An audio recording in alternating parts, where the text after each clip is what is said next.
சாதி அமைப்பு தான் இந்தியாவில் மக்களிடத்தில் பெருத்த வேறுபாட்டை காட்டுது.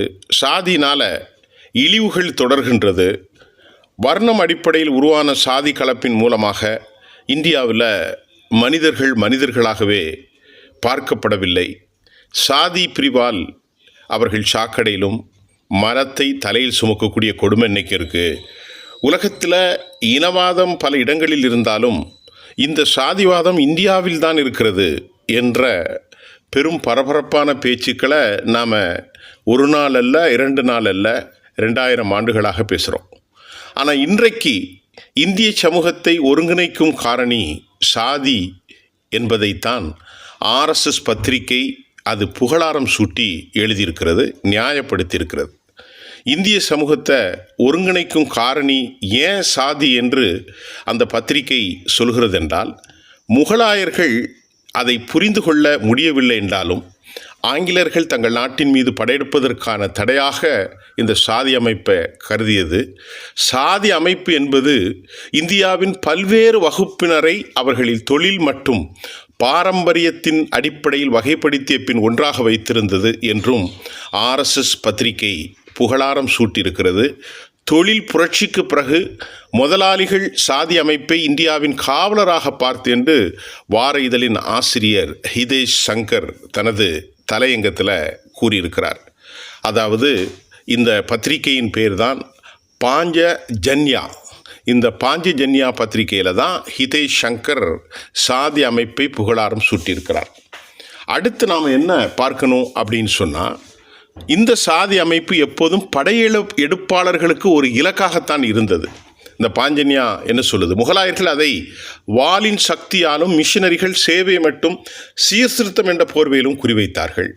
சாதியின் உருவாக்கத்தில் ஒருவருடைய சாதிக்கு துரோகம் செய்வது தேச துரோகம் என்பதை இந்திய சமூகம் புரிந்து கொண்டதாக RSS பத்திரிகையான இந்த பாஞ்சஜன்யா மிக தெளிவாகவும் அதனுடைய ஆசிரியர் மிகவும் சுட்டி காட்டியிருக்கிறார். சாதிக்கு துரோகம் செய்வது என்பது தேச துரோகம் என்றும் அவர் குறிப்பிட்டிருக்கிறார். மேலும் அவருடைய இந்த தொடர் மூலமாக சாதி அமைப்பின் வேர்களை தொழிலாளர் பிரிவினை அடிப்படையாக கொண்ட பழங்கால வர்ண அமைப்பில் கண்டுபிடிக்க முயற்சித்தாலும் அந்த அமைப்பு சமூகத்தில் நடைமுறைப்படுத்தப்பட்ட சாதிய பாகுபாடு குறித்து பொதுவாக மன்னிப்பு கேட்கிறது. சங்கம் அதன் தொடக்கத்திலிருந்து தீண்டாமைக்கு எதிராக பிரச்சாரம் செய்து வருகிறது என்பதையும் RSS தெளிவுபடுத்தியிருக்கிறது. இடஒதுக்கீட்டிற்கு RSS தாழ்த்தப்பட்ட வகுப்பினருக்காக இந்த ரிசர்வேஷனுக்கு எதிரானது அல்ல என்று விளக்கமளிக்கும் நேரத்தில் ஜாதி அமைப்பை பாஞ்சஜன்யா நியாயப்படுத்துவது பெரும் ஆச்சரியத்தை நமக்கு ஏற்படுத்துகிறது. சாதி பாகுபாடு என்பது இந்திய சமூகத்தின் சாபக்கேடு என்றும் அதை ஒழிக்க வேண்டும் என்றும் பலமுறை மோகன் பகாவத் கூறியிருக்கிறார். சங்க உறுப்பினர்கள் தங்கள் சக ஊழியர்களின் சாதிகள் தெரியாது என்று பெருமை கொள்கிறார்கள். அதாவது RSSஐ சேர்ந்தவர்கள். கடந்த ஆண்டு மோகன் பகாவத் 2000 ஆண்டுகளாக தாழ்த்தப்பட்ட சாதியினர் அனுபவித்து வரும் பாகுபாட்டை ஈடு செய்ய இன்னும் 200 ஆண்டுகளுக்கு இடஒதுக்கீடு தொடர வேண்டும் என்றால் அதற்கு ஆதரவளிப்பேன் என்று கூட வெளிப்படையாக அவர் பேசியிருந்தார். வங்காள நெசவாளர்கள் போன்ற இந்திய கைவினை கலைஞர்களுடைய சாதிக்குழுவிலே திறன்கள் தலைமுறையிலிருந்தும் தலைமுறையாக அனுப்பப்பட்டன. மான்செஸ்டரின் ஆலைகளை அத்தகைய சிறந்த தரமான பொருட்களை உற்பத்தி செய்ய முடியவில்லை என்றும் ஹிதேஷ் சங்கர் எழுதியிருக்கிறார். அதாவது வர்ணத்தின் அடிப்படையில் உருவாக்கப்பட்ட சாதியினர் அவர்கள் இப்படி ஒரு தொழில் திறமை வாய்ந்தவர்களாக இருந்தார்கள் என்பதையும் இந்த சாதி அமைப்பு ரொம்ப முக்கியம் என்பதையும் அவர்கள் குறிப்பிட்டிருக்கிறார் RSSனுடைய இந்த பத்திரிகை. இந்தியாவின் தொழில்களை அழிப்பதோடு மட்டுமல்லாமல் படையெடுப்பாளர்கள் இந்தியாவின் அடையாளத்தை மாற்றியமைப்பதில் கவனம் செலுத்தினர். சாதி குழுக்கள் வளைந்து கொடுக்காத போது அவர்கள் அவமானப்படுத்தப்பட்டார்கள். மனித மலத்தை தலையில் சுமக்கும் பெருமைக்குரிய சமூகத்தை நிர்பந்தித்தவர்கள் இவர்கள். எப்படி எழுதுகிறாங்க பாருங்க. அப்போ மனித மலத்தை தலையில் சுமக்கக்கூடிய பெருமைக்குரிய சமூகத்தை நிர்பந்தித்தவர்கள்னால் அதை நியாயப்படுத்துகிறது பாஞ்சஜன்யா. அதற்கு முன் இந்தியாவில் இதுபோன்ற பாரம்பரியம் இருந்ததாக எந்த பதிவும் இல்லை. இந்தியாவின் தலைமுறை திறமையை கண்டு வலிக்கும் அந்த கண்கள்தான் இந்து மதத்தின் பன்முகத்தன்மையும் மரபுகளையும் சடங்குகளையும் அளிக்கும் கனவுகளை கண்டன. கண்ணியம், ஒழுக்கம், பொறுப்பு மற்றும் வகுப்புவாத சகோதரத்துவம் ஆகியவற்றை உள்ளடக்கியது இந்து வாழ்க்கை. அந்த இந்து வாழ்க்கை சாதியை சுற்றியே உள்ளது.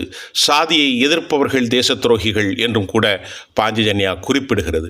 இது தனிமனிதனை மையமாக கொண்ட மிஷினரிகளால் புரிந்து கொள்ள முடியாத ஒன்று.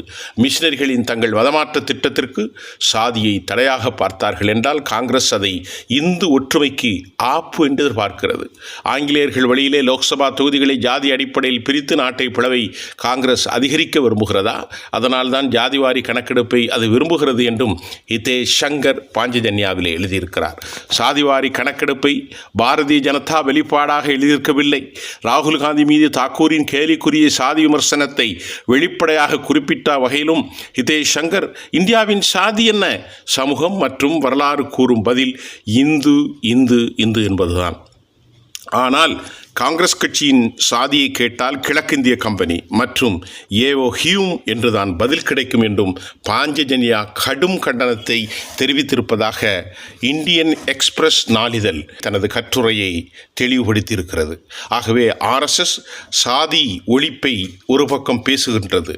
அதே நேரத்தில் சாதி ஒழிப்பு பன்முகத்தன்மை இந்தியாவின் அடையாளம் என்கின்றது. சாதியை எதிர்ப்பவர்கள் தேச துரோகிகள் என்கின்றது. சாதி கலப்பு என்பது அதையும் ஏற்றுக்கொள்ளாத இந்த பாஞ்சஜன்யா இந்து சாதியின் மூலமாக உருவாக்கப்பட்ட விஸ்வகர்மாக்கள் செய்கின்ற அந்த தொழில் திறமையை போன்று பல சாதிகள் செய்கின்ற தொழில் திறமையை போன்று மற்றவர்களால் செய்ய முடியவில்லை என்றும் சொல்லியிருக்கிறது. அதே நேரத்தில் மனித மலம் தலையில் சுமப்பதை பெருமையாக கருதுகிறார்கள் என்ற இந்திய சாதி அமைப்பை புகழாரம் சூட்டியிருக்கிற பாஞ்சஜன்யா இதற்கு எதிராக சாதிவாரி கணக்கெடுப்பை அமல்படுத்த இவர்கள் முயற்சிக்கிறார்கள். இந்தியாவின் சாதி இந்து மட்டும்தான் என்பதையும் ஹிதேஷ் சங்கர் தனது சாதிக்கு ஆதரவான பாரதிய அதாவது ஆர்எஸ்எஸ்ஸினுடைய பாஞ்சஜன்யாவில் தெளிவுபடுத்தியிருக்கிறார் என்பதை இந்தியன் எக்ஸ்பிரஸ் இன்றைக்கு நமக்கு செய்தியாக வெளியிட்டிருக்கிறது.